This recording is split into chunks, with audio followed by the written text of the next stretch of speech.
রমজানের পরে এত বেশি রোজা কোনো মাসে রাখতেন না। শাবানে যত রোজা রাখতেন, আরেকটা মাসেও মুহররম মাসে খুব রোজা রাখতেন। আপনি নফল রাখতে পারেন। এই জন্য মেরে দোস্ত, সুযোগটা আসছে, সহিভাবে কাজে লাগাই। নির্জনতা অবলম্বন করি, ঘরের ভিতরে করি, মসজিদে হইহুল্লা না করি। মসজিদে যেন হইহুল্লা না হয়, নির্জনতার পরিবেশ থাকে। আর রাস্তাঘাটে ছুটাছুটি না হয়, মাজারে মাজারে ঘুরাঘুরি না হয়, কবরস্থানের চক্কর না হয়, লাভ কিচ্ছু হবে না। বরং দেখা যাবে সুযোগটা আসছিল, কাজে লাগাই না। হয়তো আল্লাহ বলতেও পারেন, আর বলার যুক্তিকতা আছে, যে তোমার বয়স কত, কয়টা সবে বরাত পাইছো, বয়স কত, কয়টা রমজান পাইছো, বয়স কত, কয়টা লাইলাতুল কদর গেছে। একটা ধরলেই তো হইতো, একটাই তো এনাফ ছিল না, না ছিল না? এক লাইলাতুল কদর 83 বছর, 83 বছর বাঁচে কে? এক সবে বরাত ধরলেই তো মাগফিরাত হইতো। আল্লাহ যাকে একবার মাফ করেন, তাকে দ্বিতীয়বার শাস্তির যোগ্য বানান না। এটা আল্লাহর সিস্টেম, এটা দুনিয়ালাদের মতন না। বহিষ্কার করে চিঠি দিয়ে আবার ডাইকাই না, আবার কি করে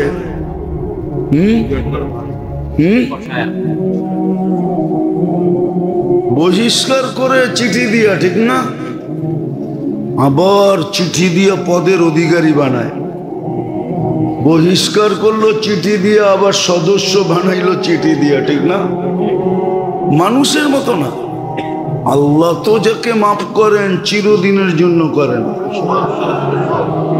ওকে আর কখনো শাস্তির যোগ্যই বানান না।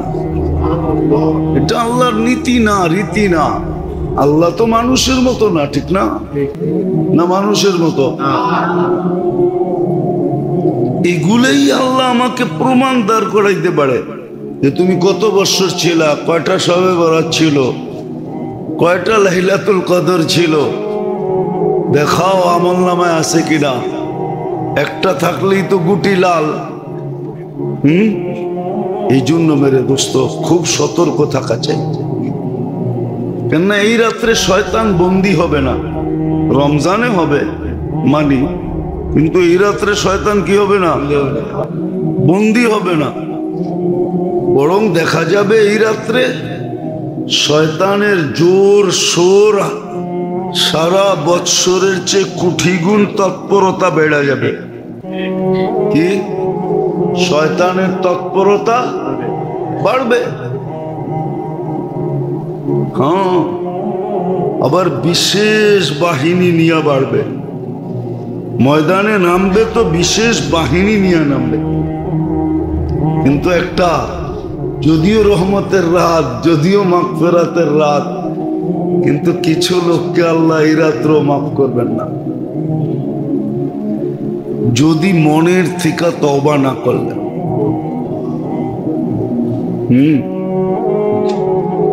এই জন্য সহজ পদ্ধতি, সূর্য ডুবার আগেই মনের থেকে আস্তাগফিরুল্লাহ আল্লাযী আস্তাগফিরুল্লাহ মিন কুল্লি যামবিন ওয়া আতুবু ইলাইহি। আস্তাগফিরুল্লাহ মিন কুল্লি যামবিন ওয়া আতুবু ইলাইহি। কি বলতে পারেন না? আস্তাগফিরুল্লাহ মিন কুল্লি যামবিন ওয়া আতুবু ইলাইহি। লা হাওলার দরকার নেই, এতটুকুই বলেন, সব গুনার থেকে মাপ চায় ফেলেন। তাহলে হইতে পারে ওই 5টাও এটার ভিতরে ঢুকা যাবে। পাঁচটাও এটার ভিতরে ঢুকে যাবে। মাপ চান আল্লাহর কাছ থেকে। এই উম্মতকে বড় অস্ত্র দিছিলেন। অ্যাটম বোমার কি বড় অস্ত্র? পরমাণু বোমার কি বড় অস্ত্র? এর চেয়ে বড় অস্ত্র এই উম্মতকে আল্লাহ দিছিলেন তওবা ইস্তেগফার। এই জন্য তো আমরা পায়ে হাত দিয়ে বলি যে কমসে কম 2 বেলা তওবা করেন ঘুমানোর আগে। এই ভাইবা যে উঠলে সকাল, না উঠলে পরকাল। সকালে উঠে তওবা করেন এই ভাইবা যে সূর্য হয়তো ডুবতে নাও দেখতে পারি। মনের থেকে তওবা এই উম্মতের বড় হাতিয়ার। পরমাণু বোমার কি, অ্যাটম বোমার কি, এর চেয়ে বড় অস্ত্র। সারা জীবনের গুনাহ ধুইয়া শুয়া শেষ হয়ে যায়। কেননা শয়তানের চ্যালেঞ্জ ছিল সব গুমরা করে ছেড়ে দিব। আর আল্লাহর কি বলে এটাকে, আল্লাহর মত হলো, আল্লাহর কথা হলো। আল্লাহ আমাদেরকে বলতেছে যখনই মাপ চাবে মাফ করে দিব। দেখি তুই জিতোস না আমি জিতি। এই জন্য ইস্তেগফার। যা হোক রাত্রেও কথা হবে, কিন্তু এতটুক জানেন যে সূর্য ডুবার আগে বলে ফেলেন বাংলায় আল্লাহ সব গুনার থেকে তওবা করলাম। এটা তো বলতে পারবেন ওই সমস্ত গুনার থেকেও তওবা করলাম যেই সমস্ত গুনার কারণে এই রাত্র রহমতের বৃষ্টি হবে, কিন্তু আমার গায়ে লাগবে না। তাহলে আপনি মনে করেন একটা বকরির গায়ে কয়টা লোম থাকে? আর একটা গোত্র যাদের পেশাই ছিল বকরি পালা, আর আরবের ভিতরে এদের চেয়ে ওই সময় বকরি কারো বেশি ছিল না। পুরা সমগ্র বকরির গায়ে যত লোম, অত মানুষকে আল্লাহ মাফ করবেন।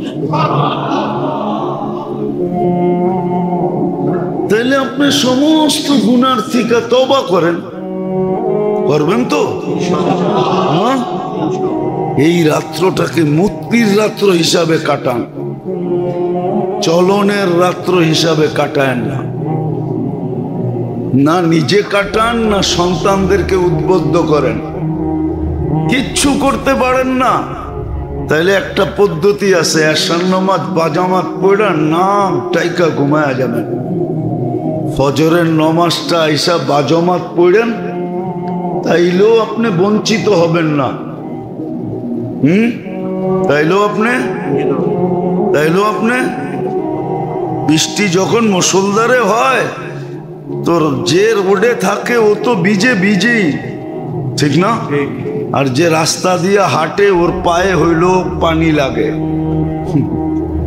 বিধায় আপনি এশার নামাজ বাজামাত পড়েন, ফজর নামাজ বাজামাত পড়েন, তারপরেও এটাকে ইয়ের রাত্র বানায়েন না, কি চলনের রাত্র বানায়েন না, চলনের রাত্র বানায়েন না। আল্লাহ আমাদেরকে আমল করার তৌফিক দান করেন। ওমা আলাইনা ইল্লাল বালাগ। সালাতান ওয়া সালামান কাসীরান কাসীরা। أما بعد فأعوذ بالله من الشيطان الرجيم. بسم الله الرحمن الرحيم. وأما بنعمة ربك فحدث. وقال جل جلاله يا عبادي الذين أسرفوا على أنفسهم لا تقنطوا من رحمة الله. وقال رسول الله صلى الله عليه وسلم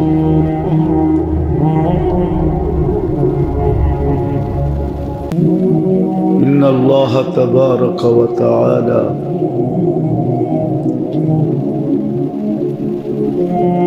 ينظر رحمة نظر الشفقة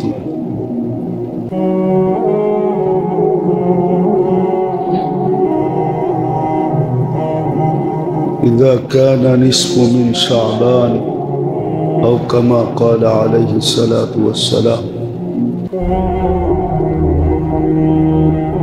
मेरे अजीजों, मेरे दोस्तों, मेरे भाइयों, कुरान करीम এবং হাদিসে নববীর থেকে যতটুকুই তেলাওয়াত করলাম আশা রাখি একই সামনে রেখে কিছু কথা রাখব।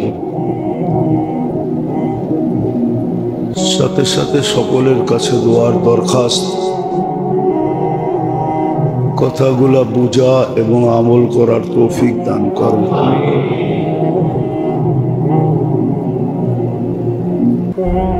প্রত্যেকটা মুহূর্ত পাওয়া এটা আল্লাহর পক্ষ থেকে বিরাট বড় নেয়ামত। যদি সে এটাকে মূল্যায়ন করল বা কাজে লাগাইল, এই জন্যই কবি বলেন আর কি, হামা সব সবে কদর আগার কদর দান। প্রত্যেকটা রাত্রকেই সবে কদর বানানো যায় যদি মূল্য জানে এবং মূল্যায়ন করে, তাহলে প্রত্যেক রাত্রেই সবে কদর বানানো যায়। এই জন্যই কথা শুরু ছিল যে প্রত্যেকটা মুহূর্তই নেয়ামত, প্রত্যেকটা মুহূর্ত পাওয়া, যেটা পাইলাম এটা নেয়ামত। হয়তো আজকে বুঝে আসবে না, কিন্তু একদিন বুঝে আসবে। নাইলে হাদিসে এই কথা আসতো না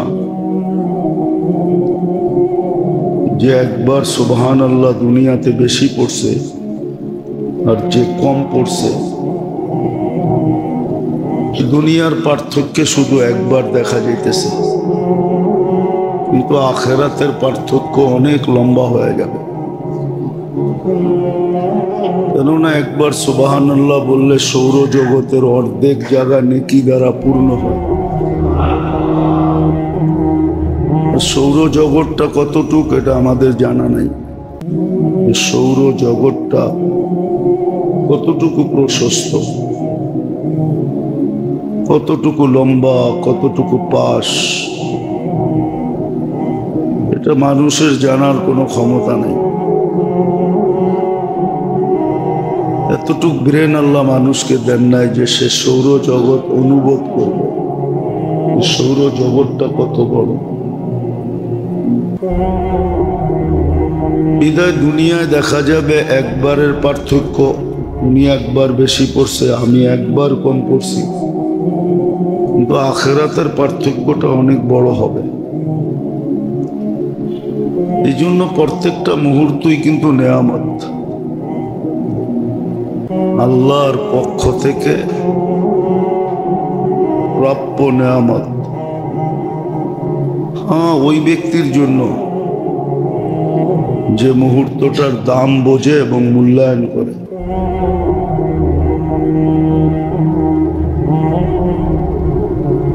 কিন্তু কিছু কিছু মুহূর্ত এরকম আছে যেটা বহুত বড় নেয়ামত। সবগুলা মুহূর্তই নেয়ামত, কিন্তু কোন কোন মুহূর্ত এরকম আছে যেটা বিশাল আকৃতির নেয়ামত। ওই নেয়ামতের ভিতর থেকে এটাও একটা নেয়ামত যে পাইলো আর কি। এখনো পাবো কিনা জানি না, কেননা সূর্য ডুবলে শুরু হবে, আর এটাই সত্য, 1 মিনিটের নাই ভরসা। সালাতান ওয়া সালামান কাসীরান কাসীরা। أما بعد فأعوذ بالله من الشيطان الرجيم. بسم الله الرحمن الرحيم. وأما بنعمة ربك فحدث. وقال جل جلاله يا عبادي الذين أسرفوا على أنفسهم লা তাকনাতু মির রাহমাতিল্লাহ। وقال رسول الله صلى الله عليه وسلم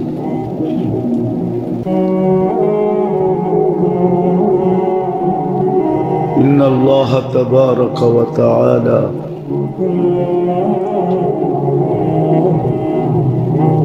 ينظر رحمة نظر الشفقة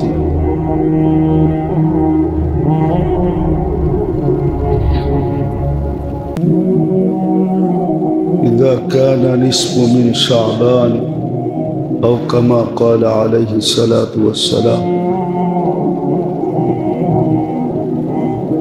मेरे अजीजों, मेरे दोस्तों, मेरे भाइयों, कुरान करीम এবং হাদিসে নববীর থেকে যতটুকুই তেলাওয়াত করলাম আশা রাখি একই সামনে রেখে কিছু কথা রাখব। সাথে সাথে সকলের কাছে দোয়ার দরখাস্ত, কথাগুলা বুঝা এবং আমল করার তৌফিক দান করুন।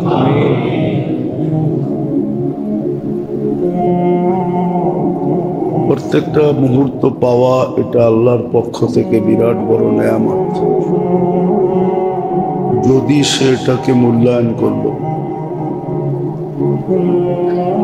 বা কাজে লাগাইলো, এই জন্যই কবি বলেন আর কি, হামা সব সবে কদর আগার কদর দান। প্রত্যেকটা রাত্রকেই সবে কদর বানানো যায় যদি মূল্য জানে এবং মূল্যায়ন করে, তাহলে প্রত্যেক রাত্রেই সবে কদর বানানো যায়। এই জন্যই কথা শুরু ছিল যে প্রত্যেকটা মুহূর্তই নেয়ামত, প্রত্যেকটা মুহূর্ত পাওয়া, যেটা পাইলাম এটা নেয়ামত। হয়তো আজকে বুঝে আসবে না, কিন্তু একদিন বুঝে আসবে। নাইলে হাদিসে এই কথা আসতো না যে একবার সুবহানাল্লাহ দুনিয়াতে বেশি পড়ছে আর যে কম পড়ছে, দুনিয়ার পার্থক্য শুধু একবার দেখা যাইতেছে, কিন্তু আখিরাতের পার্থক্য অনেক লম্বা হয়ে যাবে। কেননা একবার সুবহানাল্লাহ বললে সৌরজগতের অর্ধেক জায়গা নেকি দ্বারা পূর্ণ হয়। সৌরজগৎটা কতটুকু এটা আমাদের জানা নেই। সৌরজগৎটা কতটুকু প্রশস্ত, কতটুকু লম্বা, কতটুকু পাশ, এটা মানুষের জানার কোনো ক্ষমতা নেই।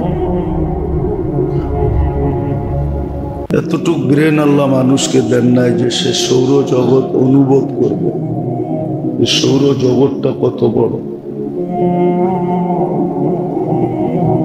বিদায় দুনিয়ায় দেখা যাবে একবারের পার্থক্য, উনি একবার বেশি পড়ছে, আমি একবার কম পড়ছি, কিন্তু আখিরাতের পার্থক্যটা অনেক বড় হবে। এই জন্য প্রত্যেকটা মুহূর্তই কিন্তু নেয়ামত,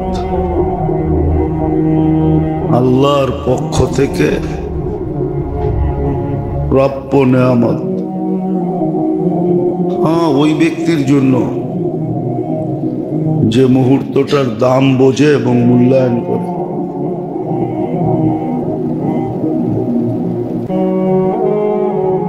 কিন্তু কিছু কিছু মুহূর্ত এরকম আছে যেটা বহুত বড় নেয়ামত। সবগুলা মুহূর্তই নেয়ামত, কিন্তু কোন কোন মুহূর্ত এরকম আছে যেটা বিশাল আকৃতির নেয়ামত। ওই নেয়ামতের ভিতর থেকে এটাও একটা নেয়ামত যে পাইলো আর কি। এখনো পাবো কিনা জানি না, কেননা সূর্য ডুবলে শুরু হবে। আর এটাই সত্য, 1 মিনিটের নাই ভরসা। কে ওই মুহূর্তটা পাবে এটা কারো জানা নাই। হ্যাঁ, যে পাবে তার জন্য বিশাল বড় নেয়ামত।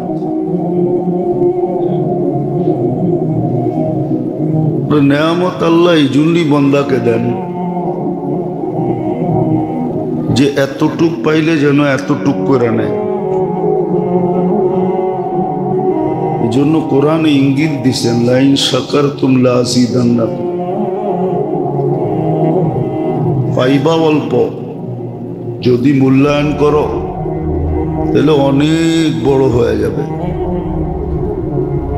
এত বড় হবে যে মানুষের ধারণা অতীত বড় হবে, ধারণায়ও আসবে না যেটা কত বড় হলো।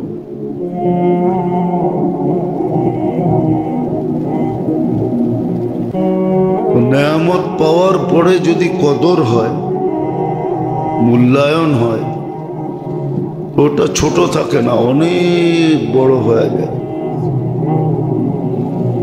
আর যদি মূল্যায়ন না হয় তাহলে কিন্তু আফসোসের পাত্র হয়ে যাবে।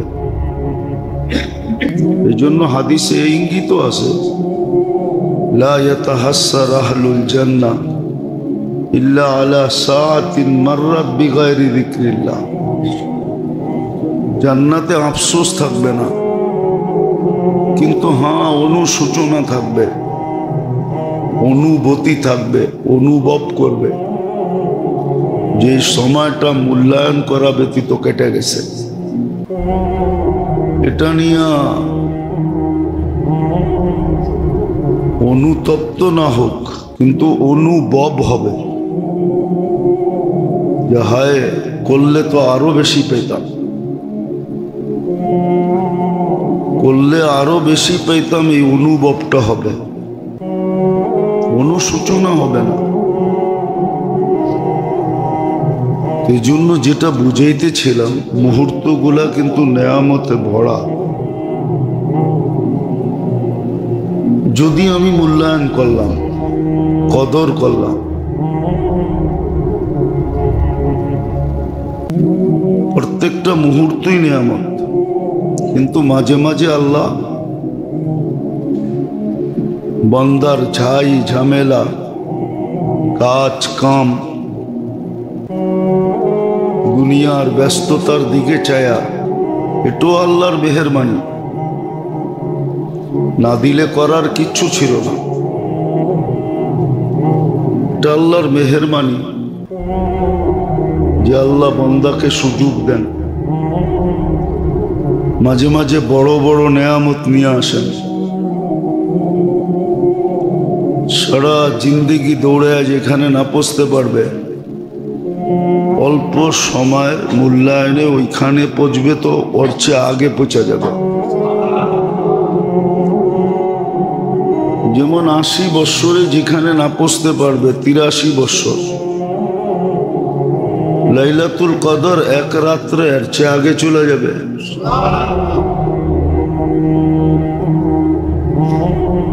এরকম কিছু মুহূর্ত আছে,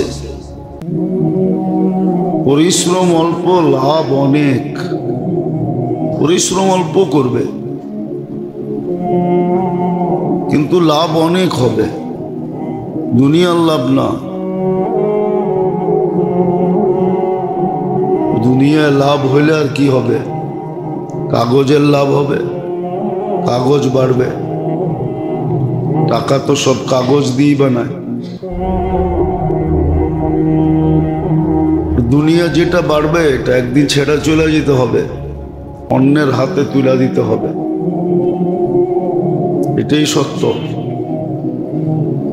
উত্তরসূরিদের হাতে অটোমেটিক চলে যাবে, নিজের হাত শূন্য শূন্যই থাকবে। এটাই তো কবি বুঝাইতে চেয়েছিলেন, দুনিয়া মে লাখো করোড়ো মালি থে, সব অভিভাবকই একজন মালি। বাগান পরিচর্যা যে করে তাকে মালি বলে, ও সংসার যে পরিচালনা করে তাকে কেন মালি বলবে না? সেও মালি। दुनिया में हजारों करोड़ों माली थे, सिकंदर जब गया तो दोनों हाथ खाली थे। সবাই খালি হাত যাবে, তো দুনিয়ার লাভ হইলে কতটুকুই হবে, আর হইলেই বা কতক্ষণ থাকে, বেশিক্ষণ হাতে থাকে না। কিন্তু যদি নেয়ামতের মূল্যায়ন করে তো লাভ অনেক হয়, আর এটা চিরদিনই হাতে থাকবে, কখনো হাতছাড়া হবে না।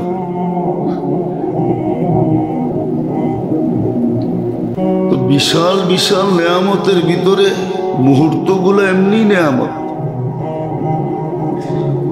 আবারও বারবার বলতেছি, মুহূর্তগুলা পাওয়া এটাই নেয়ামত। নাহলে সকালে উঠার পরে এই দোয়া হইতো না, আলহামদুলিল্লাহিল্লাযী আহইয়ানা। এটা নেয়ামত, সকাল করতে পারলাম, কেন উঠছি বিদায় সকাল, না উঠলে তো পরকাল। যে ওঠে না তার জন্য পরকাল হয়ে গেছে, যে উঠছে তার জন্য সকাল। তো মুহূর্তগুলো সব নেয়ামত, কিন্তু ভালো মতে দিলে গাথি ওর জন্য, যে এটা বুঝলো এবং মূল্যায়ন করলো। আর যদি বুঝলো না, মূল্যায়ন করলো না, ওর জন্য কোনো নেয়ামত না। ও চিনাও চিনল না, তো ওর জন্য নেয়ামত হবে না। নেয়ামত তো মুহূর্তগুলো ওর জন্য হবে যে চিনলো এবং মূল্যায়ন করলো। শ্বাস ছাইরা শ্বাস নিতে পারা, এটা যে কত বড় নেয়ামত, এটা কখনো অনুভব হয় না যে শ্বাস ছাইরা নিতে পারছি, বা নিতে পাইরা আবার ছাড়তে পারছি। যদি আটকায় দিতেন কি করতেন? মাঝে মাঝে তো হয়, খাদ্য খুদ্য খাওয়া লওয়া মাঝে মাঝে গলায় আটকায় যায়, পানি পর্যন্ত নাকে মুখে ওঠে, ছটফট করতে থাকে। এরকম কত কাহিনী তো আছে, খাওয়া আটকাই মরে গেছে। তো মুহূর্তগুলো নেয়ামত, কিন্তু যদি বুঝি, যদি মূল্যায়ন করতে পারি। কিন্তু আল্লাহর এহসান যে মাঝে মাঝে এরকম মুহূর্ত নিয়ে আসেন, এরকম মুহূর্ত নিয়ে আসেন, যেই মুহূর্তগুলো বহুত বড় বড় নেয়ামত। যদি সঠিকভাবে মূল্যায়ন হয়, ভুল ভাবে না।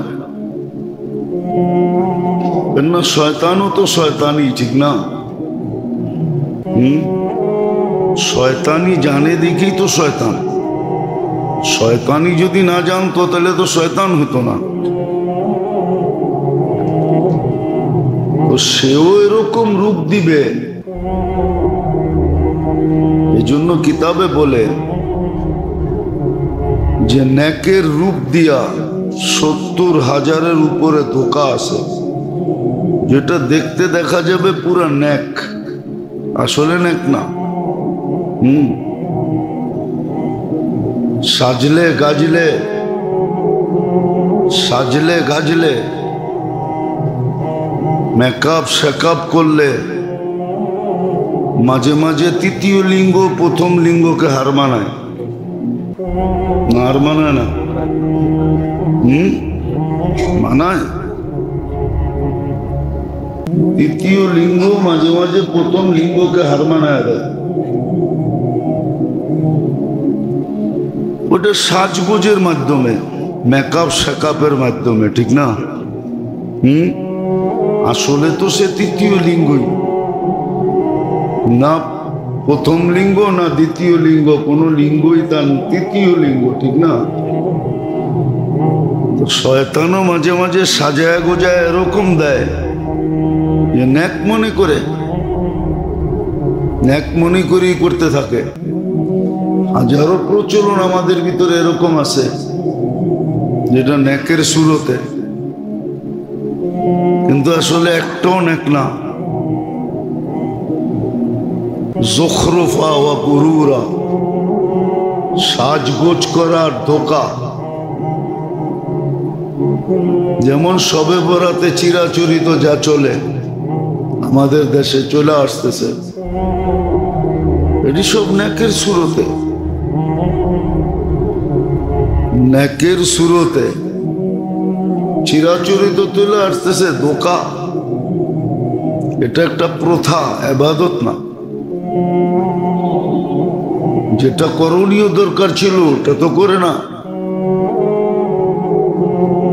যেটা করার দরকার ছিল ওটা করে না, ওটার থেকে বহু দূরে। যুবকরাও দূরে, পুরুষরাও দূরে, নারীরাও দূরে, সবাই দূরে। শবে বরাত বলতেই আমাদের দেশে বোঝা যায় হট্টগোল। মসজিদে মসজিদে হট্টগোল হবে, রাস্তাঘাটে হবে, মাজারে সাজারে হবে, কবরস্থানে হবে, সারা রাত্র ছুটাছুটি হবে। এটাই শবে বরাত। আসলে শবে বরাত এটার নাম না। একটা হলো বরাত, একটা হলো বারাত। বারাত বোঝেন? বারাত বোঝেন না? বিয়ের বারাত যায় না, চলন। একটা হলো শবে বরাত, বারিয়ু, মুক্তির রাত্র। আর একটা হলো চলনের রাত্র। দেখতে একরকমই। চলনে যেরকম হইহুল্লা হয়, ছুটাছুটি হয়, বীরবারটা হয়, হ্যাঁ, তো শবে বরাত্রে শবে বারাত বানায় নিছে। একটু ডিস্টেন্স, উচ্চারণের ডিস্টেন্স আর কি, নাইলে লিখতে একরকমই লেখে, লিখতে একরকমই, আরবিতে উর্দুতে আরবিতে একরকমই লেখে, কিন্তু উচ্চারণে ডিফারেন্স। একটা হলো বরাত, আরটা হলো বারাত। একটা হলো মুক্তি, একটা হলো চলন। মানে আকারের পার্থক্য আর কি, আকারের পার্থক্য। কল লিখতে ক লাগে আর ল লাগে, আকার লাগায় দিলে কলা হয়ে যায়। কোথায় কল কোথায় কলা, এরকমই ডিস্টেন্স আর কি। আসলে নেয়ামত আল্লাহ দিছিলেন, এটা বন্দার উপরে এহসান করা। কেননা সত্য এটাই, বন্দাকে আল্লাহ শাস্তি দিতে চান না। কে চায় নিজের সন্তানকে কষ্ট দিতে? বাপের ভিতরে জান থাকা পর্যন্ত কোনো বাপ চায় না আমার সন্তান কষ্ট করুক। কি চায় না? কি বইলেও বেড়ায় আমার রথ যতদিন আছে আমি চালায়া যাব, জান যতদিন আছে। তো আল্লাহ তো মা বাবার চেয়েও 70 গুণ, সমস্ত মা বাবার মমতা এক জায়গায় করলে যতটুক হবে এর চেয়েও 70 গুণ বান্দাকে বেশি ভালোবাসে। আল্লাহ বান্দাকে শাস্তি দিতে চান না। কোরআনও এটাই বলে, মা ইয়াফআলুল্লাহু বিআযাবিকুম, আমি তোমাদেরকে শাস্তি দিয়ে করব কি? আর সত্য এটাই, শাস্তিতে তো আল্লাহর কোনো লাভ নাই। আল্লাহ লাভের ঊর্ধ্বে, লসেরও ঊর্ধ্বে, লাভেরও ঊর্ধ্বে। এই জন্য দোয়ার ভিতরে আছে ইয়া মান লা তাদুররুহু যুনুব ওয়া লা তানফা। বান্দার গুনাহ যার কোনো ক্ষতি সাধিত করে না, আর বান্দা গুনাহ করলে যার কোনো লাভ হয় না। আপনি বলবেন জান্নাতের জায়গা কম, এই জন্য সংখ্যাও কম করছে না। আল্লাহর কাছে জায়গার অভাব নেই। আপনি এতটুক ম্যাথমেটিক্স জানেন না, এটা আমার বিশ্বাস। আবার রাগ হয়ে যায় না, শিক্ষিত হইতে পারে, এতটুক ম্যাথমেটিক্স জানবেন না। এটা পাক করতে গেলে আপনার আমার ক্যালকুলেটরে ধরবে না। একটা দুইটা যদি দেখানো হয়, সূর্যটা দুনিয়ার থেকে 13 লক্ষ গুণ বড়। সূর্যের পাশে যেটা আছে অ্যান্ড্রোমেডা, এটা সূর্যের চেয়ে 50 লক্ষ গুণ বড়। এটার পাশে যেটা আছে ব্যাটেলজেস, এটা সূর্যের চেয়েও 100 কোটি গুণ বড়। এরকম শুধু 10টা দেখানো যায়। আর সৌরজগতে আছে অগণিত নক্ষত্র। কত গ্রহ না নক্ষত্র? গ্রহ ছোট, আমাদের দুনিয়াটা গ্রহ, সূর্যটা নক্ষত্র। এরকম অগণিত আছে। আপনার গ্রামে আপনি মাইপা শেষ করতে পারবেন না। যেই গ্রামে আপনার দুনিয়াটা আছে, কয়েকটা বাড়ি মিলা একটা গ্রাম হয়। এটা জানেন তো? আমাদের দুনিয়াটা যে গ্রামে আছে, গ্রামে ওটাকে ছায়াপথ বলে। যেই গ্রাম জাগার ভিতরে আমাদের দুনিয়াটা আছে, ওই গ্রামটারে ছায়াপথ বলে। ছায়াপথ। ওই গ্রামটা এতটুকু ছোট, একটা যান্ত্রিক জিনিস বানাবে, সেকেন্ডে 3 লক্ষ কিলোমিটার যাবে। তাহলে মিনিটে কতটুক যাবে? সেকেন্ডে 3 লক্ষ। 3 সাইডে কত হয়?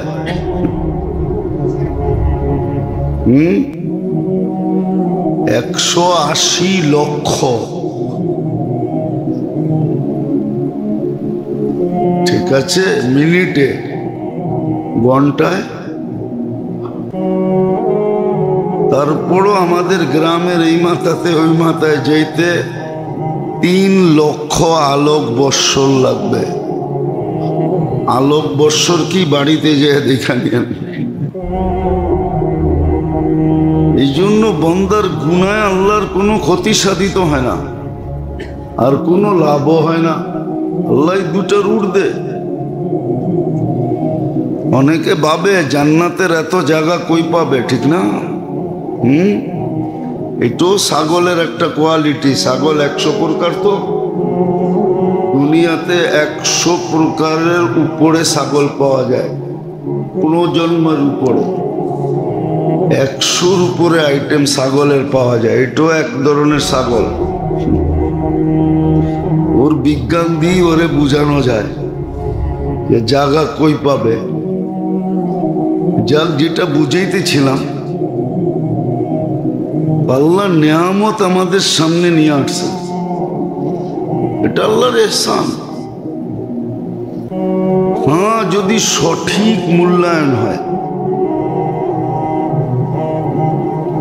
সঠিক মূল্যায়ন, প্রত্যেকটা মুহূর্তই নিয়ামত। কিন্তু মাঝে মাঝে এরকম নিয়ামত নিয়ে আসেন যে অল্প সময় যেন লম্বা পথ পাড়ি দিয়ে ফেলতে পারে। এটা আল্লাহর বিশেষ ইহসান বান্দার উপর। আর ওটারও কারণ বললাম, কেননা বান্দাকে আল্লাহ শাস্তি দিতে চান না, আর এটা যুক্তি তো আসে না। এই জন্য কোরআন বলছে, কেন শাস্তি দিব? মা ইয়াফালুল্লাহু বিআযাবিকুম, বিভিন্ন জিনিস একত্রিত করলে যুক্তিতে আসে না যে শাস্তি কেন দিবে। যার মমতা এত, যিনি মানুষকে বানাইলেন কুদরতি হাত দিয়া, সৃষ্টির ভিতরে সৌন্দর্য দিলেন, শ্রেষ্ঠত্ব দিলেন, সেরা গঠন দিলেন, বিবেক দিলেন, বুদ্ধি দিলেন, সব কিছু মানুষকে দিয়া দিলেন, কোন সৃষ্টিকে কিছু দিলেনই না। এই জন্য কোন সৃষ্টির কিন্তু বিনিময় নাই। গুণগান আছে কিন্তু গুণগানে বিনিময় নেই। এই জন্য ফেরেশতারা বলছিল বটে যে আমরা তো আপনার গুণগান গাই। তো ভাবলে এটাই বোঝা যায় যে আল্লাহ বলতেছে গুণগান গাইলে কি হবে, গুণগানের তো কোনো দাম নাই। আমার তো দামওয়ালা গুণগান দরকার। তোমরা গুণগান গাও মানি, কিন্তু কোনো কি নাই, বিনিময় আছে নাকি, দাম আছে নাকি? বিনিময় থাকলে না দাম হইতো, ঠিক না? কি বলেন? তোমাদের তো কোনো বিনিময় নাই, দাম নাই। তোমরা গুণগান গাও বটে, কিন্তু এই গুণগান তো আমার দরকার নাই। নকল টাকা কয়েক বস্তা দেখ না, তাতে কি আসে যায়? পানি গরমের কাজে আসতে পারে, কোনো কাজে আসবে না। আসবে নাকি? হ্যাঁ, উল্টা জেল জরিমানা হইতে পারে, ঠিক না? আল্লাহ বলে তোমরা গুণগান গাও বটে, তোমাদের গুণগানের তো কোনো ভ্যালু নাই। আমার তো দরকার ভ্যালুওয়ালা। মানুষের গুণগানে ভ্যালু আছে, এই জন্য আমি মানুষ বানাইছি। মানুষের গুণগানে ভ্যালু, দাম। এই জন্য ফেরেশতাদেরকে আল্লাহ অ্যাবাউট করছেন। নাহলে ফেরেশতারা বলছিল নাহনু নুসাব্বিহু ওয়া নুকাদ্দিসু লাক। সব হাদিস একত্রিত করলে দেখা যায় সৃষ্টির গুণগান বড় আজীব গুণগান। লা ইয়াগফাল ওয়ালা ইয়ালতাফিত তারফাত আইন। চোখের পলক ঝরতে যতক্ষণ সময় লাগে না, বিমুখ হন না এদিক ওদিক তাকান। এরকম মনোযোগ দিয়া সেজদা, আর তাও কবের থেকে? মিন আউয়ালি খালকি ইলা ইয়াউমিল কিয়ামা। জন্ম লগ্ন থেকে কিয়ামতের সকাল পর্যন্ত। কিন্তু আল্লাহ বলে বেলু তো নাই, আনবেলিড, বেলুহীন। এই গুণগান তো আমার দরকার নাই। আমার দরকার হলো বেলুওয়ালা গুণগান।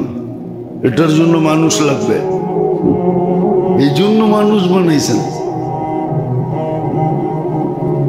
তো যুক্তি তর্ক সবকিছুতেই বুঝে আসে মানুষকে আল্লাহ শাস্তি দিতে চান না।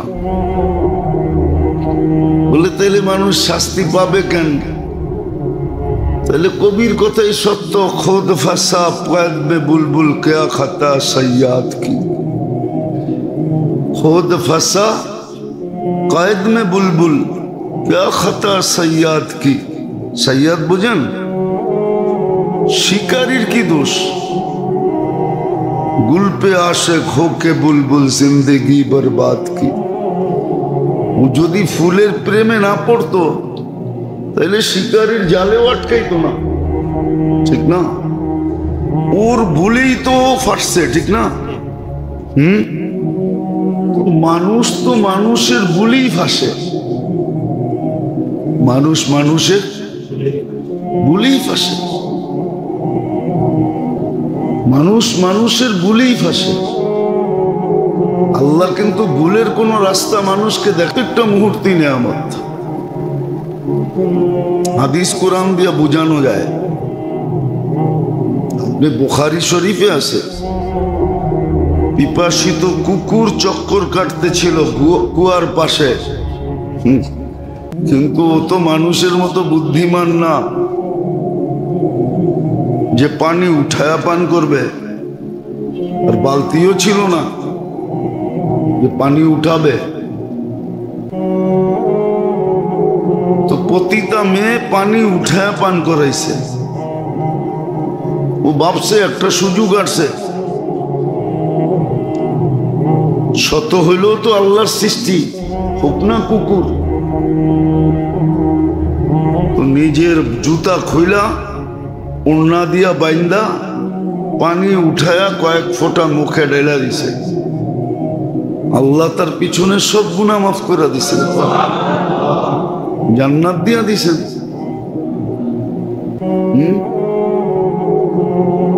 ও ভাবতে পারতো যে কুকুরই তো, মরলে কুকুর মরবে, ঠিক না?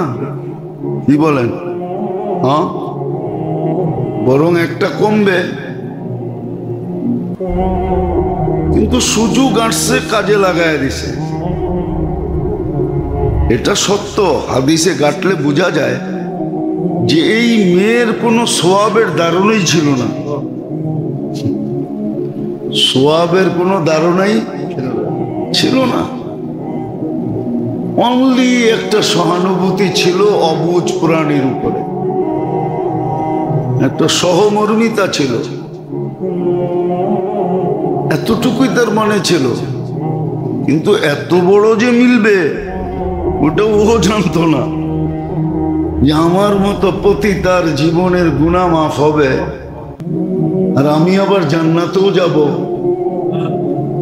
এটা ওর ধারণা ছিল না। তো যেটা বুঝাইতেছিলাম, মুহূর্ত গুলা কিন্তু নেয়ামত। যদি আমি বুঝি, যদি আমি মূল্যায়ন করি, যদি আমি বুঝি, যদি আমি মূল্যায়ন করি,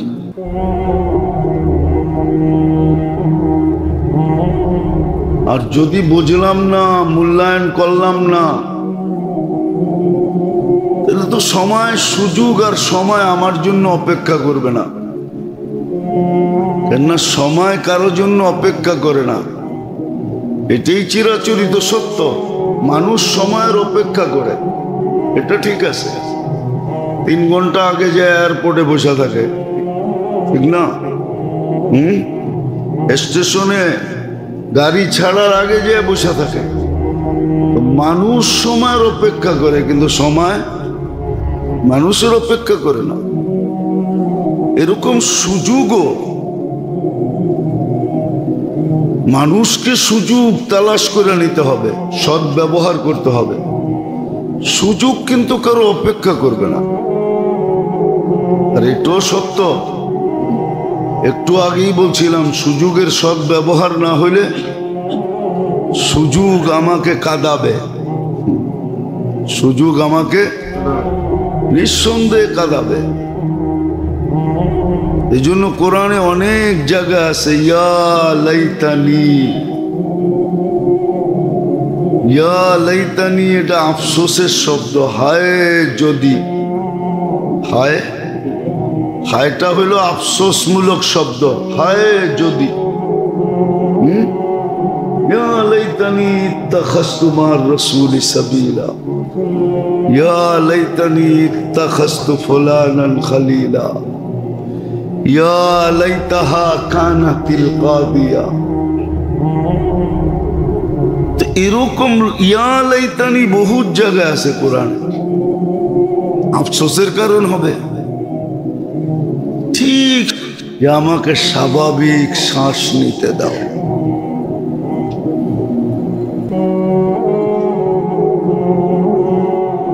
স্বাভাবিক শ্বাস নিতে দাও। আল্লাহর ইহসান এটা, আল্লাহর ইহসান যে আপনাকে সুযোগ দিছেন, নিজেই দিছেন, নিজেই দিছেন। আর এটা যুক্তিসঙ্গত, কোনো অযৌক্তিক না। হ্যাঁ, যদি সঠিক মূল্যায়ন করা হয়, এই রাত্রে আল্লাহ সৃষ্টির উপরে রহমতের দৃষ্টি, রহমত ডেলি দেন, এটাই বুঝাইতেছিলাম। সদা সর্বদাই রহমত বর্ষণ করেন। এই জন্যই আল্লাহ বলছে আমার রহমত যদি প্রবল না হতো তাহলে আমি তোমার পিছনে কোটি টাকা ডেলি ব্যয় করি, আর তুমি চলবে আমার বিরুদ্ধে, মানবে না আমার কথা। বলেন, কারো পিছে যদি কেউ কিছু খরচ করে ওর বিরোধিতাও মানতে পারে না, ঠিক না? মানে আচ্ছা, ম্যানেজার, কোনো কোম্পানির ম্যানেজার, সেই তো কোম্পানির লোকের বেতন সেতন দেয়, ঠিক না? কিন্তু ওর জ্যাবের থেকে দেয়, কার থেকে দেয়? হ্যাঁ, কিন্তু ওর বিরোধিতা করলে তো ও চেতে। ও তো একজন কর্মচারী, ঠিক না? চেতে না, চেতে না। মালিকের কান বড়ে না, বড়ে না। অথচ ওকে শুধু রাখছেই বন্টন করার জন্য। কি ম্যানেজার বন্টন করবে? ও যেরকম কর্মচারী, সাধারণ একটা কর্মচারীও তো ওই ফ্যাক্টরির কর্মচারী, ঠিক না? কর্মচারী হিসাবে তো দুইজনই এক। হ্যাঁ, কি বলেন? পদ ভিন্ন। ও ম্যানেজার, ও শ্রমিক, কিন্তু কর্মচারী তো দুইজনই, ঠিক না? হ্যাঁ, কি বলেন? কিন্তু যুক্তি মানে কে? যদি মানতো তাহলে প্রজাতন্ত্রের সমস্ত কর্মচারী প্রজাতন্ত্র আলাদেরকে স্যার বলতে হইতো। একজনও তো স্যার বলে না। অথচ স্যার না বললে উল্টা অফিস থেকে বাড়ি করে দেয়, বেরোন। আপনি বাই বললেন কেন, স্যার বললেন না কেন? বোঝা গেল স্যারটা বড়, বাইটা ছোট। রক্তের বাঁধনটা ছোট,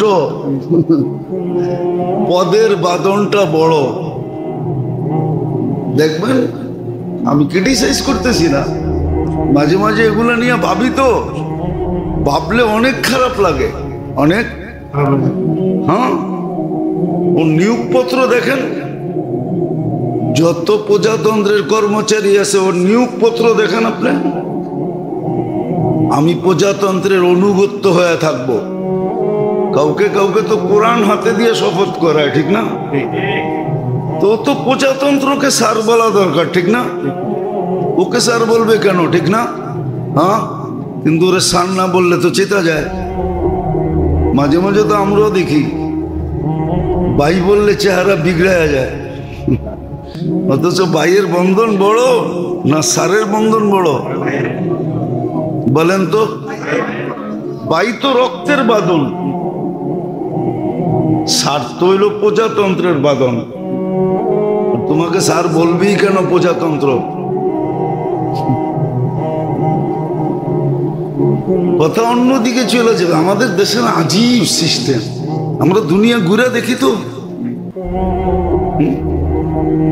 দুনিয়া ঘুরে দেখি, তো দেখলে মাঝে মাঝে বড় আফসোস লাগে। আমাদের দেশে যে অফিসে অফিসার, ও বাইরেও অফিসার, কিন্তু অফিসের বাহিরে কিন্তু সে অফিসার না। এটা দুনিয়ার কোনো রুলসে নাই, চলে না আমার লোকে। ও অফিসে যতক্ষণ ততক্ষণ কি, পোশাকে যতক্ষণ ততক্ষণ অফিসার। পোশাক খোলা দেশে অফিসার না, সাধারণ পাবলিক। কিন্তু আমাদের দেশে এটা মানে না, মানাই নাই প্রথম থেকে। না মানাইতে না মানাইতে এমন হয়েছে, এটা তো আপনাদের সামনে প্রস্ফুটিত, ঠিক না? প্রত্যেকটা সবার সামনে প্রস্ফুটিত। যাক, এটা আমার আলোচ্য বিষয় না, কেউ রাগ হয়েন না। এটা অ্যানালাইসিসের বিষয়। অ্যানালাইসিস করলে আপনি আমার কথা একমত হবেন। অ্যানালাইসিস করলে আপনি বিবেক বুদ্ধি সব যদি ঠিক থাকে, তাহলে আপনি অ্যানালাইসিস করতে পারবেন যে আসলে কথাটা ঠিক, কথাটা। হ্যাঁ, আপনি কি ঘরে যেও বোর কাছে অফিসার নাকি?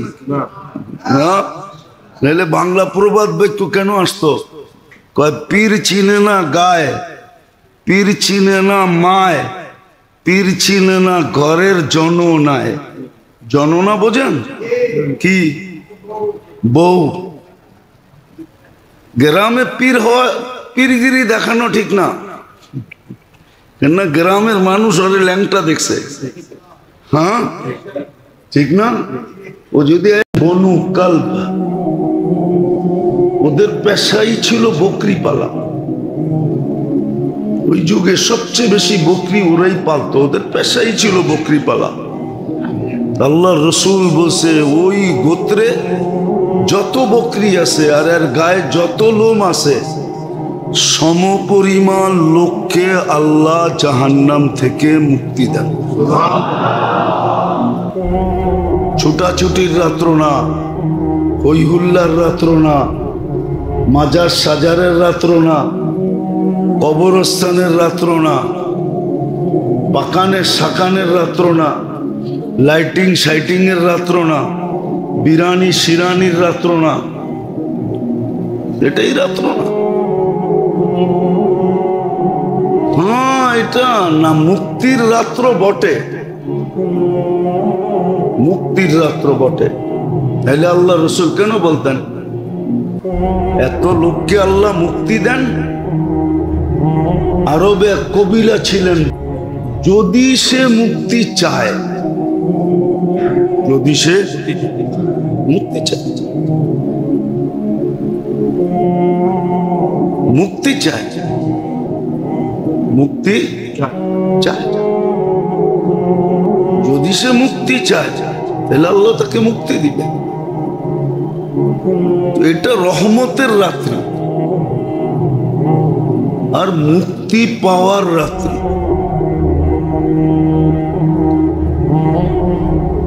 মুক্তি পাওয়ার রাত্রি, রহমতের রাত্রি। আল্লাহর রহমতের দৃষ্টি আসে সূর্য ডুবার থেকে নিয়ে সুবে সাদেক পর্যন্ত, এবং আল্লাহ মুক্তি দেন এই রাত্রে। এই জন্য এই রাত্রের করণীয় সবচেয়ে বড় হলো এই রাত্রের নির্জনতা। কি নির্জনতা? কেননা উর্দুতে ফার্সিতে একটা প্রবাদ বাক্য আছে, মান আনাম মান দানাম। প্রত্যেক ব্যক্তি নিজেকে নিজে ভালো চিনে, নিজেকে নিজে না চিনে না? নিজেকে নিজে ভালো চিনে। এই জন্য নির্জনতার রাত্রি, নির্জনে বসো, ইবাদত বন্দিগিও করো, আবার কান্না কাটিও করো, দোয়া ইস্তেগফার করো, দোয়া ইস্তেগফার করো, চুপে চুপে নফল। এটা নফল ইবাদত যদিও বটে, নফল ইবাদত যদিও বটে, কিন্তু অনেক সময় নফলটা আসলের চেয়ে বেশি হয়ে যায়। চিকন হোটেলে বইয়া প্রথম কিনলে তারপরে 3 বারও গ্যারাফি লওয়া যায়। গ্যারাফি বোঝেন? মনে বোঝেন না? গ্রাম্য শব্দ তো নাও বুঝতে পারেন, ঠিক না? আরে বোঝেন কি ফাও, ঠিক না? তখন দেখা যায় আসল যেটুক লইছেন ওর চেয়ে কয়েক গুণ বেশি হয়ে গেছে। কিন্তু প্রথমটা আপনাকে কিনতে হবে, প্রথমটা ঠিক এরকমই নফল, কিন্তু অনেক বড়, অনেক অনেক বড়। এই জন্য এই রাত্রে কবরে যাওয়া জরুরি না, কবরস্থানে যাওয়া জরুরি না, কবরস্থানে যাওয়া জরুরি না। বরং যেই পরিস্থিতি এখন দাঁড়াইছে এতে না যাওয়াটাই উত্তম। যেই পরিস্থিতিটা এখন দাঁড়াইছে না যাওয়াই উত্তম, না যাওয়া চাই। বরং নির্জনে বৈশা ইবাদত বন্দেগী করা, জিকির করা, তেলাওয়াত করা, আর দোয়া আর কান্নাকাটি করা। আরেকটা মুর্দাদের জন্য মাপ চাওয়া, মুর্দেগানদের জন্য খুব আল্লাহর কাছে চাওয়া, কিন্তু একা একই নির্জনতার মাধ্যমে, হই হুল্লা না। আমি বললাম না, রাগ হয়ে গেলেন কিনা আপনারা, যে বরাতরে বানায় ফেসি বারাত, লাইলাতুল সবে বরাত এখন সবে বারাত হয়ে গেছে, চলনের রাত্রি। আর যত প্রথা শ্রোতা আছে এগুলা কিচ্ছু নাই, এগুলা সব মানব রচিত, শয়তানের পক্ষ থেকে নির্ধারিত, যার জন্য বাঁচা চাই। আর দিনের বেলা রোজা রাখা নফল, রাখতেও পারেন নাও রাখতে পারেন। এমনি তো রমজান মাসে, শাবান মাসে আল্লাহর রসুল সাল্লাল্লাহু আলাইহি ওয়াসাল্লাম সবচেয়ে বেশি রোজা রাখতেন।